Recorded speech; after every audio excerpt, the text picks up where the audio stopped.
Hello everyone! Welcome to my vlog, Velesa Summer JPN vlog. Please subscribe my YouTube channel. For today's video mga guys, papunta ako sa temple para magdasal. Yung tinatawag dito sa Japan, doon sa napakagandang ito mga guys, tingnan niyo kulay pula, para siyang cherry na maliliit. Ganda-ganda niya. Enjoy watching my video. Palakad-lakad lang ako dito mga guys. Malapit kasi dito sa amin yung dinadasalan namin na jinja. O yung temple mga guys. Dito lang yan sa baba ng aming building. Yung building na yan. Yung bahay namin. Nasa public apartment kasi kami mga guys. At yan naman yung view na yan. Yan ang eskwelahan ng aking anak. Tsaka yung may park dito. Yung park ng apartment namin. Dito pa minsan-minsan maglalaro yung anak ko. Sama na yung mga kaibigan niya. Yung mga kapitbahay lang namin dito. Sa maliit na park itong mga guys. Kung nakita nyo sa nagdaang video ko, dyan ako naglilinis. Meron kaming pahina dyan sa park na yan. Marami kaming kapitbahay dito mga guys, pero hindi namin makita ang lumalabas. Palagi lang silang nasa loob ng kanilang bahay dahil malamig naman dito sa lugar namin. Kaya siguro natakot silang lumabas. Ayaw nilang malamigan. Pero minsan mga guys, yung nakatira lang dyan yung mga matatanda na iwan sa kanilang bahay. Siguro yung mga anak nila kani-kanilang trabaho, ganyan. Umaalis. Yung may iwan lang dyan yung mga matatanda. Kasi dito sa Japan mga guys, yung populasyon dito, kalamitan mga matatanda na, di ba? Kung nakita nyo sa news, o napapanood nyo sa news, dumarami yung mga matatanda sa Japan. Tsaka yung mga bata lumiliit dahil marami sa kanila hindi naman nag-aasawa. Ayaw nilang may obligation sa buhay. Gusto nilang magtatrabaho lang, kumakain, walang walang yun? Ang tawag doon. Walang pipigil sa kanilang buhay kung anong gusto nila. Kaya ayaw nilang mag-asawa dahil pag mag-asawa ka kasi maraming pipigil sa'yo, di ba?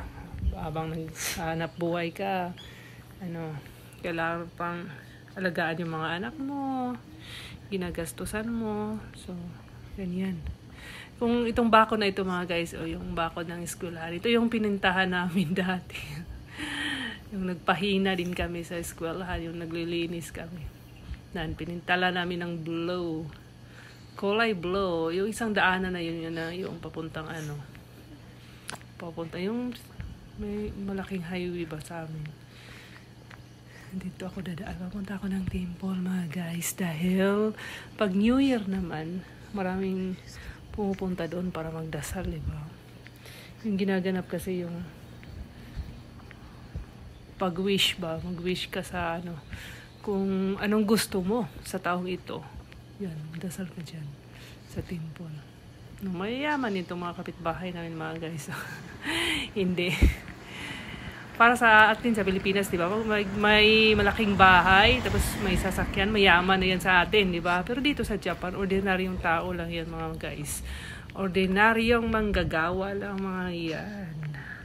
Wala namang napakayaman dito. Yung mayaman siguro yung may malalaking kumpanya, may malaking business. Pero dito, ordinaryong tao lang naman yan mga guys. Kung nakita nyo, wala namang tao sa labas, di ba? Hindi sila mahilig maglabas-labas. Ito na mga building na ito mga guys. Dating eskwelahan yan ng mga bata. Yan Abandon na yan mga guys. Wala nang tao dyan dahil wala nga mga estudyante. wala nang pumapasok na mga bata dahil nga pababa ng pababa ang populasyon ng Japan. Wala nang nanganganak. Ito naman, tumitingin ako dito sa sa itaas ng tulay. Nakita niyo napakataas ng view. Nakita niyo parang ano lang yan, lake lang yan, parang sapa ba sa atin. Pero kung mangisda ka dyan mga guys, maraming isda yung mga huli mo dyan. Napakalalim yata yun itong nasa tuktok ako ng tulay. Tapos nakita ko yan, napakalalim. Binidyoan ko rin. Nakita niyo maraming mga pato. Nagsiswimming yung mga pato dyan. Yung mga gansarin. May mga din, ibon. Yan, nasa park lang naman ito guys. Malapit lang sa amin. Pero walang wala masyadong tao. Nakita niyo may naglalakad-lakad dito na mga tao. Nagja-jogging lang. Isang forest, diba? Dito na nasa taas ng tulay ako mga guys. Sinatid ko kasi yung anak ko. Kasi sabi niya manonood siya ng marathon. May marathon dyan yung kaibigan daw niya, yung kaklase niya. Magti-cheer daw sila.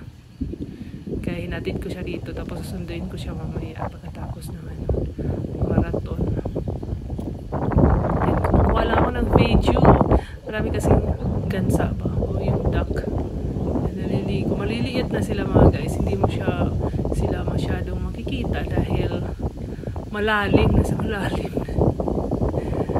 Ang view. Yan, napakalalim na siya. Sinusum ko na yung aking camera para makita. At saka sa babang ito, maraming mga kabahayan. Yun, may barangay at doon. Sa malayo.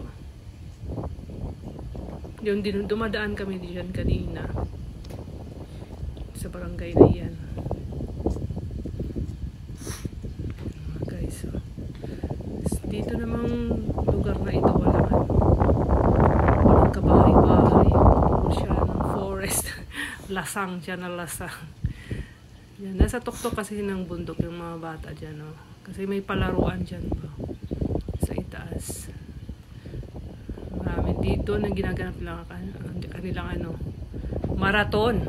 Long distance kasi ng marathon. Kailangan malawak na space para takbuhan ng mga bata. Hindi na ako pumunta doon. Tinatamad ako maglakad dahil napakalamig. Iwan ako na lang. Kasi nag-cheer siya sa kaibigan niyang tumatakbo daw. Yan mga guys. So kita niyo yung nasa napakalalim na bangin. Nakakatakot pa mahulog ko. Tinatamad ka nang umakyat pabalik. Kaya mabuhay pa kakaya. Pag mahulog ka dyan, ako. Delikado. Pero inimagine ko na pag mahulog ka, nakakapagod kayang umakyat pabalik. Yun, nakita mo yun. Isang malaking daanan, pero wala namang masyadong dumadaan ng mga sasakyan. Yung mga tao lang na naglalakad-lakad. Namamasyal lang sila. Kumukuha lang ako ng video dito mga guys. So tingnan nyo, may saranggula na sa puno. Nasangit dun sa puno yung saranggulang yan. Maganda pa namang saranggulan.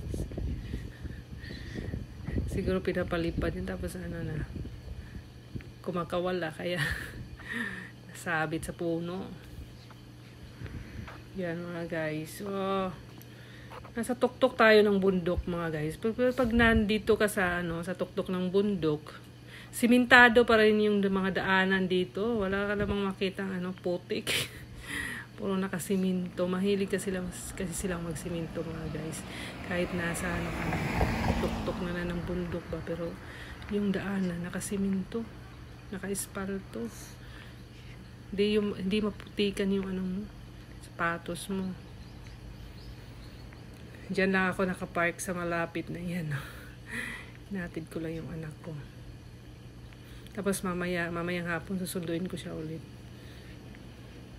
Kasi may malaking ano doon, may malaking palaruan. Minsan tumitingin-tingin sila sa mga naglalaro ba. Sa mga athletes. Maraming sasakyan na paparating. Siguro naghatid lang ng ano, mga bata na naglalaro. Tapos yung mga magulang bumabalik na sa kanilang bahay. Tapos kinukuha na naman mamaya pagkatapos ng ano nila, laro nila. Kung nakita niyo mga puno mga guys, wala na siyang masyadong dahon dahil sa lamig ba. Naglalagas yung dahon ng mga puno dahil sa lamig. Pero ito may bulaklak din ito. Isa itong winter flowers, ang uri ng winter flowers mga guys. Na mabuhay sila sa malamig na panahon. Napakagandang bulaklak. Tingnan niyo. Kulay pula, tsaka may yellow sa gitna. Lumalaban sila sa lamig, yung mga ganitong bulaklak. Nakita niyo yung mga puno, wala na siyang dahon.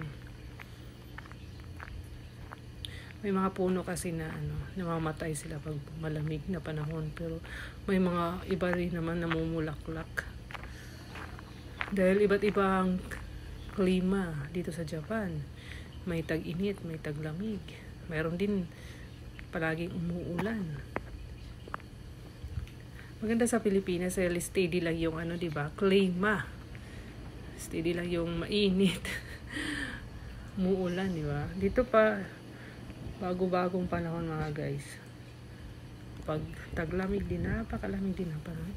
Yung yan, parang bahay, hindi yan bahay. CR yan mga guys. Toilet ba? Kung saan-saan ka kasi pumunta dito sa mga bundok, may toilet, may palikuran.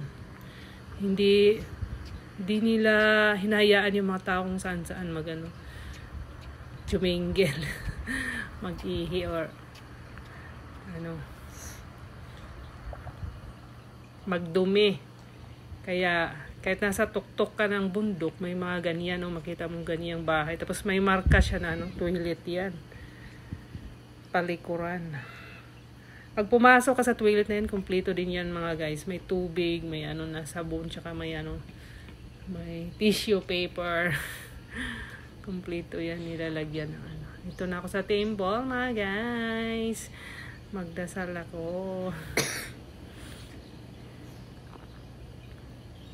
Thanks for watching my video. Yan lang po ang ma-share ko mga idol. Salamat sa inyong suporta. Bye bye.